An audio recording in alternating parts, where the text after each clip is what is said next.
Hello guys, welcome to my YouTube channel. তো guys, তোমরা দেখতেই পারছো এখানে আমি নিয়ে নিয়েছি অনেকগুলো পালস চকলেট। তো তোমরা ভাবছো তো যে আমি এতগুলো পালস চকলেট দিয়ে কি করব। তো গাইস, আমাদের এখানে না কয়েকদিন ধরে অনেক গরম পড়ছে, তাই ভাবলাম পালস চকলেট দিয়ে একটা স্পেশাল ঠান্ডা ঠান্ডা কোল্ড ড্রিঙ্কস বানানো যাক।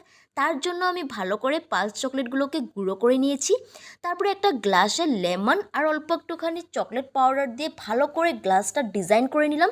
তারপরে গ্লাসের ভিতরে দিয়ে দিচ্ছি আমি পালস চকলেটের গুঁড়ো আর দিয়ে দিচ্ছি আইস, যেহেতু ঠান্ডা ঠান্ডা খেতে হবে কোল্ড ড্রিঙ্কসটা।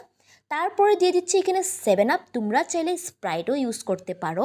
তো গাইস, আমার এই কোল্ড ড্রিঙ্কস বানানোটা তোমাদের কেমন লাগলো কমেন্টে কিন্তু অবশ্যই জানিও। তো গাইস, তোমরাও গরমে এই কোল্ড ড্রিঙ্কসটা বানিয়ে বাড়িতে খেয়ে দেখতে পারো। আর আমি না এই কোল্ড ড্রিঙ্কসটা আজকে ফার্স্ট টাইম বানিয়েছিলাম আর ফার্স্ট টাইম খেয়েও দেখলাম, অনেকটা দারুণ হয়েছিল গরমে কোল্ড ড্রিঙ্কসটা খেতে। আমার চ্যানেলটা সাবস্ক্রাইব করো। Thanks for watching.